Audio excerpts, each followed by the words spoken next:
നമസ്കാരം. ഗ്ലോബൽ സമയത്തിലേക്ക് സ്വാഗതം. ബ്രിട്ടനിൽ താമസിക്കുന്ന ആളുകളെ സംബന്ധിച്ച് ഏറ്റവും നിർണായകമായ ഒരു മാറ്റത്തിന്റെ അവസാന ഘട്ടത്തിലേക്കാണ് അവർ ഇപ്പോൾ എത്തി നിൽക്കുന്നത്. കഴിഞ്ഞ കുറച്ചു വർഷങ്ങളായി നാം കേട്ടുകൊണ്ടിരിക്കുന്ന ഡിജിറ്റൽ ബോർഡർ എന്ന സംവിധാനം ഇപ്പോൾ പൂർണ്ണതോതിൽ നടപ്പിലാക്കിയിരിക്കുകയാണ്. 2026 ഫെബ്രുവരി 25 മുതൽ ബ്രിട്ടീഷ് ഇമിഗ്രേഷൻ രംഗത്ത് വിപ്ലവകരമായ മാറ്റങ്ങളാണ് നിലവിൽ വരുന്നത്. പാസ്പോർട്ടിലെ വിസ സ്റ്റിക്കറുകളും നമ്മൾ കൈവശം വെച്ചിരിക്കുന്ന ബയോമെട്രിക് റെസിഡൻസ് പെർമിറ്റുകളും ഇനി ചരിത്രത്തിന്റെ ഭാഗമാകുമെന്ന് തന്നെ പറയാം. UK-യിലെ ജീവിതത്തെയും യാത്രകളെയും നേരിട്ട് ബാധിക്കുന്ന ഈ മാറ്റങ്ങളെക്കുറിച്ച് കൃത്യമായ ധാരണ ഉണ്ടായിരിക്കുക എന്നത് ഓരോ മലയാളി പ്രവാസിക്കും അത്യാവശ്യമാണ്. എന്താണ് UK-യുടെ ഈ വിസ? നമ്മുടെ യാത്രകളെ ഇത് എങ്ങനെ ബാധിക്കും? നമ്മൾ എന്തൊക്കെ മുൻകരുതലുകൾ എടുക്കണം എന്നതിനെ കുറിച്ചാണ് ഇന്നത്തെ വീഡിയോയിലൂടെ നമ്മൾ സംസാരിക്കുന്നത്.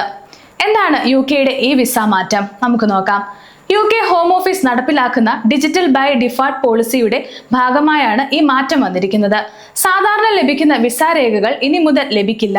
പകരം നമ്മുടെ ഇമിഗ്രേഷൻ സ്റ്റേറ്റസ് ഹോം ഓഫീസിന്റെ സെർവറിൽ ഒരു ഡിജിറ്റൽ റെക്കോർഡായി സൂക്ഷിക്കപ്പെടും. ഇതിനെയാണ് ഈ വിസ എന്ന് വിളിക്കുന്നത്. ഇതിനകം തന്നെ ഭൂരിഭാഗം ആളുകളും BRP കാർഡുകളിൽ നിന്ന് ഈ വിസയിലേക്ക് മാറിയിട്ടുണ്ടാകും.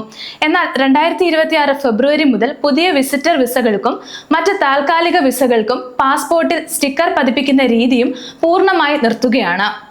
ഇവിടെ ശ്രദ്ധിക്കേണ്ടുന്ന കാര്യം ആളുകളുടെ വിസ സ്റ്റേറ്റസിന് യാതൊരു മാറ്റവും സംഭവിക്കുന്നില്ല എന്നതാണ്.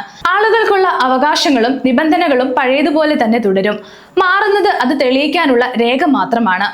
യാത്ര ചെയ്യുമ്പോൾ എന്തൊക്കെ കാര്യങ്ങൾ ശ്രദ്ധിക്കണം? നമ്മൾ നാട്ടിലേക്ക് പോകാനോ വിദേശ രാജ്യങ്ങൾ സന്ദർശിക്കാനോ പ്ലാൻ ചെയ്യുമ്പോൾ ഏറ്റവും വലിയ മാറ്റം അനുഭവപ്പെടുന്നത് എയർപോർട്ടുകളിലായിരിക്കും. മുൻപ് നമ്മൾ പാസ്പോർട്ടും BRP കാർഡും കാണിച്ചാൽ മതിയായിരുന്നു. എന്നാൽ ഇനി മുതൽ എയർലൈനുകൾക്ക് നമ്മുടെ വിസ സ്റ്റേറ്റസ് ഓൺലൈൻ വഴി പരിശോധിക്കാനുള്ള സംവിധാനമാണ് ഒരുക്കിയിരിക്കുന്നത്. നമ്മുടെ UKVI അക്കൗണ്ടിൽ നൽകിയിരിക്കുന്ന പാസ്പോർട്ട് വിവരങ്ങൾ കൃത്യമാണെന്ന് ഉറപ്പുവരുത്തുക എന്നതാണ് ഇതിൽ ഏറ്റവും പ്രധാനം. നിങ്ങളുടെ പാസ്പോർട്ട് പുതുക്കിയിട്ടുണ്ടെങ്കിൽ പുതിയ പാസ്പോർട്ട് നമ്പർ അക്കൗണ്ടിൽ അപ്ഡേറ്റ് ചെയ്യാൻ മറക്കരുത്. വിമാനത്താവളത്തിൽ എത്തുമ്പോൾ നിങ്ങൾ കാണിക്കുന്ന പാസ്പോർട്ടും അക്കൗണ്ടിലുള്ള നമ്പറും മാച്ച് ആയില്ലെങ്കിൽ യാത്ര മുടങ്ങാനുള്ള സാധ്യതയുണ്ട്. അതുപോലെ ബ്രിട്ടനിൽ ജോലി ചെയ്യുന്നവരോ പുതിയ ജോലിക്ക് അപേക്ഷിക്കുന്നവരോ ആണെങ്കിൽ ഇനി റൈറ്റ് ടു വർക്ക് പരിശോധനകൾ പൂർണ്ണമായും ഡിജിറ്റൽ ആയിരിക്കും. BRP കാർഡിൽ ഫോട്ടോ കോപ്പി ഇനി ഒരിടത്തും തെളിവായി സ്വീകരിക്കില്ല. നമ്മുടെ UKVI അക്കൗണ്ടിൽ ലോഗിൻ ചെയ്ത ഒരു ഷെയർ കോഡ് ജനറേറ്റ് ചെയ്ത് നൽകണം. ഇതുപയോഗിച്ച് തൊഴിലുടമകൾക്ക് നമ്മുടെ വിസ വിവരങ്ങൾ പരിശോധിക്കാം. വീട് വാടകയ്ക്ക് എടുക്കുമ്പോഴും ഇതേ രീതി തന്നെ പിന്തുടരണം. ഈ മാറ്റം മലയാളികളെ എങ്ങനെ ബാധിക്കുമെന്ന സംശയം പലർക്കുമുണ്ട്. UK-യിലെ ഇന്ത്യൻ കമ്മ്യൂണിറ്റി, പ്രത്യേകിച്ച് ലക്ഷക്കണക്കിന് വരുന്ന മലയാളികൾ ഈ മാറ്റത്തിന്റെ മുൻനിരയിലാണ്. ഡിജിറ്റൽ സാങ്കേതിക വിദ്യയിൽ നമ്മൾ മുൻപന്തിയിലാണെങ്കിലും ചില കാര്യങ്ങളിൽ ജാഗ്രത അത്യാവശ്യമാണ്. പ്രത്യേകിച്ച് പ്രായമായ മാതാപിതാക്കളെ സന്ദർശക വിസയിൽ കൊണ്ടുവരുമ്പോൾ അവർക്ക് പാസ്പോർട്ടിൽ വിസ സ്റ്റിക്കർ കാണില്ല എന്നതുകൊണ്ട് യാത്രയിലുടനീളം ഡിജിറ്റൽ വിവരങ്ങൾ കൃത്യമായിരിക്കണം. മറ്റൊരു പ്രധാന കാരണം ബ്രിട്ടനിലെ സ്ഥിരതാമസത്തിന്, അതായത് ILR അപേക്ഷിക്കാൻ കാത്തിരിക്കുന്നവരെ ബാധിക്കുന്ന നിയമപരിഷ്കരണങ്ങളാണ്. പുതിയ നിർദ്ദേശങ്ങൾ പ്രകാരം ഇൻഡെഫിനിറ്റീവ് ലീവ് ടു റിമെയിൻ ലഭിക്കാനുള്ള കാത്തിരിപ്പ് കാലാവധി 5 വർഷത്തിൽ നിന്നും 10 വർഷമായി വർദ്ധിപ്പിക്കാനുള്ള ആലോചനകൾ നടക്കുന്നുണ്ട്. ഇത് നമ്മുടെ കരിയർ പ്ലാനിങ്ങിനെ ബാധിച്ചേക്കാം.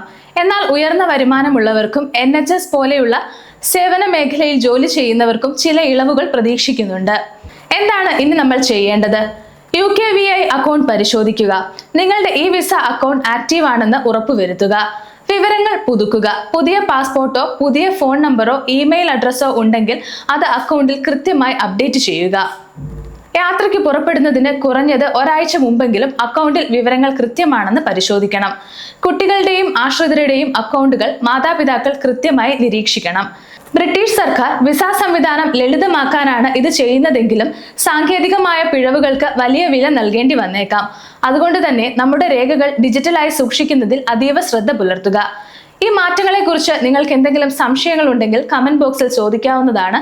ഗ്ലോബൽ സമയത്തിന്റെ ഈ വീഡിയോ ഉപകാരപ്രദമായി എന്ന് വിശ്വസിക്കുന്നു. മറ്റൊരു വീഡിയോയുമായി വീണ്ടും കാണാം.